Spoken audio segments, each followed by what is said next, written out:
Example 5.3.1.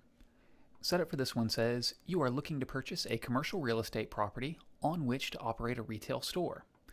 You've identified a suitable property and negotiated a purchase price of $200,000. The bank has offered to finance the purchase using a 30-year loan with monthly payments and an APR of 8%, with the first payment due 1 month after taking out the loan. What is the monthly payment on this loan? All right, so we've got a time value money problem where we've got to evaluate cash flows that happen over time. So we're going to use our familiar three-step process where we start by mapping out the cash flows.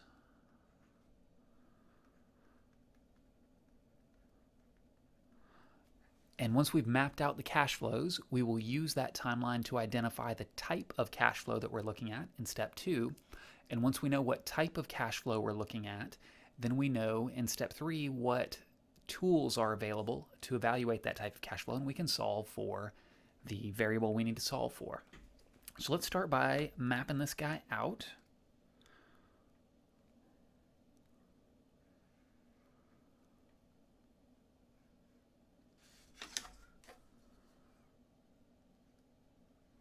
Okay, at time period 0, we're going to take out a loan for $200,000, and I'm going to pick the perspective of the person in this problem who's actually taking out the loan. So that's going to be a cash inflow for me if I'm taking out this loan of $200,000. Of course, I'm going to turn around and use that to buy the commercial property and won't get to keep the cash.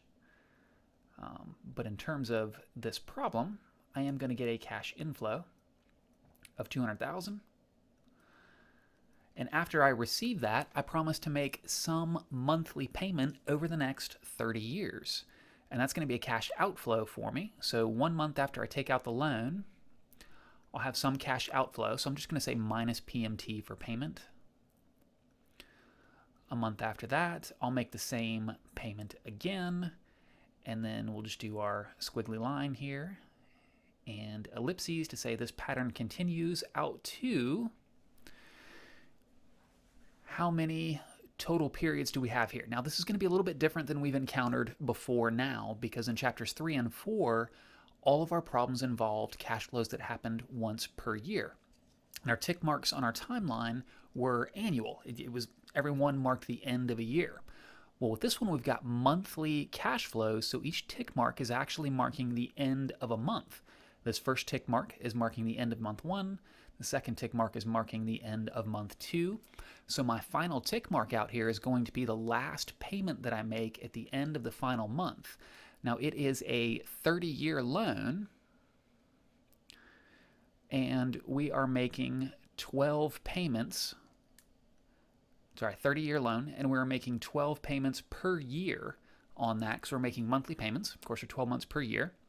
So that means we're going to make a total of 360 payments on this loan. So the last payment that we make will be the 360th payment that we have made on this loan. All right, the other piece of information we can put on there is the interest rate. It says we have an APR of 8%. Now here is where things are different than what we have looked at before. Well, no, they're not different. That's not the right word. There's an extra step. There's something else we need to be aware of here. And we just haven't had to deal with it before because we were looking at annual cash flows. So when we were given an annual rate, the rate matched the frequency of the cash flow, so there's no adjustment needed. Well, in every single time value of money problem, the discount rate that we use needs to match the frequency of the cash flows. So in chapters 3 and 4, we had annual cash flows, so we could use an annual rate. Well, in chapter 5, we introduce the idea of cash flows happening more frequently than once per year, so we have to make sure that the rate we're using matches the frequency of the cash flows. Now, at least in the US and in much of the rest of the world, the interest rate that is reported on a loan is, by law, the annual percentage rate, the APR. And the annual percentage rate is the annual interest paid on a loan or investment without the effects of compounding. But the effects of compounding are still there, it's just not reported in the APR. So we need to convert that APR into an effective rate, the actual rate that we're paying or earning if we're on the earning side of this, that matches the frequency of the cash flows. Now, the APR has a specific definition, formulaic definition, where the APR, or annual percentage rate, is equal to little r times m. That little r is what we've been using all along on our timelines and our formulas. It is the effective interest rate that matches the frequency of the cash flows. Okay, so this guy is still the same. It's the same thing we've been using all along. And M we've encountered before. That is the number of compounding periods per year. So if we have an APR of 8%, and I'm going to convert it to a decimal here because we're going to, well, no, let's leave it as a percentage for now. Okay, so let's say the APR is 8%. The periodic effective rate that matches the frequency of cash flows, R, is what we're looking for to plug into this problem. So we don't know that yet. The number of compounding periods per year, M, we do know. Since there's monthly payments, we have 12 payments per year. That means there are 12 compounding periods per year. So in order to find the monthly effective rate, which is what we need because we have monthly cash flows on our timeline, we just need to solve for R. And the way that we're going to do that is just by dividing both sides by 12 so that it cancels out on the right-hand side, and we're left with 8 divided by 12 on the left-hand side. And I'm just going to flip those around because we're used to thinking of our variable being on the left-hand side. And so we'll say R equals 8 divided by 12. Right, and we'll plug that in to get an exact number. 8 divided by 12 equals, well, exact as we can be because it's a repeating decimal. That's 0.666 repeating, and of course I have my calculator set to display 4 decimal places, so it's going to round up on that last one to 7. And that is in percentage format because we started out in percentage format with the 8. So our interest rate, our little r, the monthly effective rate, which we need because we have monthly payments, is 0.666, and we'll just round it to 7%. Okay, so we've got the interest rate, we've got the a value at the beginning of the timeline, so that's our present value there, and then we have payments out here that we don't know that the problem actually asked us to solve for. Okay, so step 2 is what type of cash flow are we looking at here? All right, so we have level payments at equal intervals at the end of each period. The first one is at the end of the month, and then they stop at some point. So since they stop, remember there are 3 types of cash flows. If we look at our cash flow cheat sheet, there are lump sums, annuities, and perpetuities. Since the cash flows stop, we can cross perpetuities off. This thing is not a perpetuity. We can look at it as either a lump sum or an annuity, and of course we can treat every cash flow as a lump sum. If we can identify it as an annuity, some shortcuts become available to us, namely the financial calculator or the present value or future value of an annuity formula. So let's look at the annuities and see if we can identify it as one of those. We've got 2 types of annuities. We've got an ordinary annuity, and then we have an annuity due. I guess that's not completely accurate. We also have growing annuities, but growing annuities have cash flows that grow at a set rate or shrink at a set rate. They just change at a set rate somehow, and these cash flows are level. They're exactly the same, so we can cross that one off. So this cash flow, since it's a level payment at regular intervals that stops at some point, is either going to be an ordinary annuity or an annuity due. And the difference between those two is the timing of the cash flows. An ordinary annuity has the cash flows at the end of each period, and an annuity due has the cash flows at the beginning of each period. All right, if we look at an ordinary annuity, we look at a timeline for that, we see that the first cash flow is at the end of the first period, second cash flow is at the end of the second period. This timeline goes out to 3, so it's at the end of that one. If we contrast that with an annuity due, we can see the cash flows that are happening at the beginning of each period. So the first one is actually today at time period 0. The second one is at the beginning of year 2, which is the same as the end of year 1. And then the final one is at the beginning of year 3. Well, our timeline doesn't look like this guy, right? We've got the first payment at the end of the first period. So this is definitely an ordinary annuity.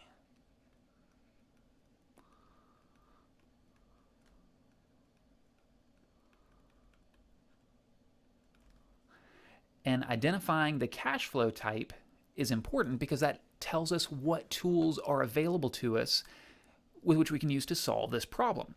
Once we've identified it as an ordinary annuity, we have 3 tools at our disposal. We've got the present value, future value, and ordinary annuity formulas. We've got the time value money keys and a financial calculator, and we have a spreadsheet. As always, we're going to sidestep the spreadsheet option just because that doesn't tend to be available on an exam, and we're preparing for exams here. So that leaves us with the formula solution and the time value money keys. Now, on the formulas, we've got the present value of an ordinary annuity and the future value of an ordinary annuity, and we'd want to pick between these two the one that would make the most sense given the information that we've got. Either one will almost always work. We just might have to take an extra step to use one or the other. In this case, since we were given the present value of this cash flow stream, the $200,000, that's the amount of the loan, we would want to use the present value of an ordinary annuity formula. We'd plug in everything that we know and solve for payment. Well, that formula, using that formula is not trivial. It's a fairly complicated formula, and we have to plug in all that stuff and then solve for payment. So once we get to this level, when we're dealing with annuities in particular, it starts to make a lot more sense just to go straight for the calculator. There's a lot less chance of error as long as we know what we're doing with the calculator, and it goes a lot quicker. So let's just go straight for the financial calculator. Since it is an annuity, we can use the time value money keys.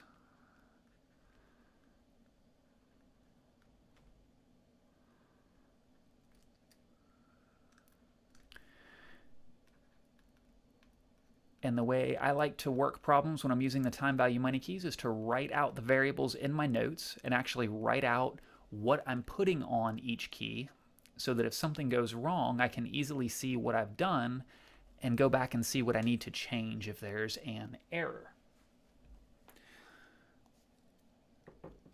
All right, so with this problem, N, the number of periods. Okay. N, when we're dealing with an annuity, is the number of payments in the annuity, right? It's also the number of compounding periods and a problem if we were dealing with a lump sum problem, but those two are identical for an annuity. The number of payments and the number of compounding periods are the same.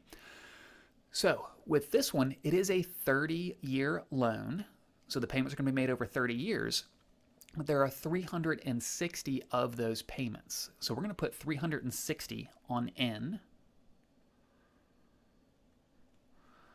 All right, and then our interest rate is the interest rate per compounding period, right? So N is 360 months, then the I over Y needs to be the monthly rate. The terms on the N, the I over Y, and the payment key all need to match. That is, the payment, of course, is the cash flow that reoccurs every so often. Then the N needs to be the number of payments that are received. So in this problem, that's monthly payments. So N is the number of months that we're dealing with here, which is 360. Then I over Y also needs to be the monthly effective rate, which we've already figured out is 0.66 repeating. And we want to be pretty careful here. We'll deal with this in a second once we put it in, if I can manage to actually write an 8. There we go. All right, we're actually going to type in 8 divided by 12 and then use the internally calculated value rather than actually typing this guy in. We'll do that in a second when we actually type it in. Okay, present value is what happens at time period 0 on our timeline. Remember with the time value money keys, the values that we enter are what we actually see on the timeline and not necessarily the present value or future value of this particular cash flow stream. In this case, $200,000 is actually the present value, but a lot of times we might enter 0 for a present value or future value, and the value might not be 0, but there's no cash flow there.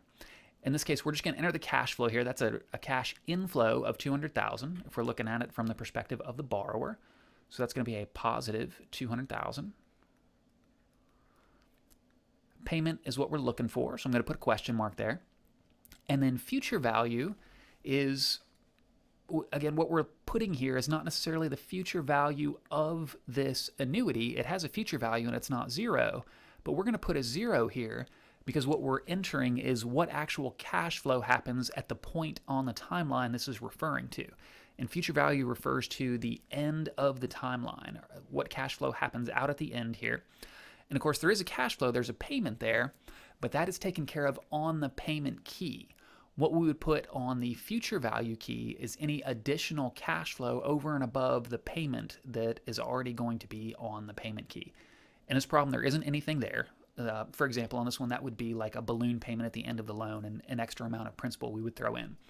And that's not here. We're just going to make level payments over 30 years, and this loan is going to be repaid. So we're just going to enter 0 for future value. Okay, let's type these guys in. As always, we're going to start by clearing out the time value of money keys by hitting second and clear TVM, which records a 0 on all the keys that would otherwise still be holding information from the last problem you worked. And then I'm going to enter them from left to right. So N is 360, so we'll type in 360, and then press N to store it. I over Y is 8 divided by 12. We've already figured out that's 0.6 repeating, but instead of typing in an approximation, I'm actually going to have the calculator do the division for me. I'm going to type in 8 divided by 12 and press equals. Now the calculator is showing me 0.6667, but it actually has recorded internally 0.6 repeating out to about 13 decimal places. And in order to reduce rounding errors, what I'm going to do is go ahead and, while this number is on the display, press the I over Y key.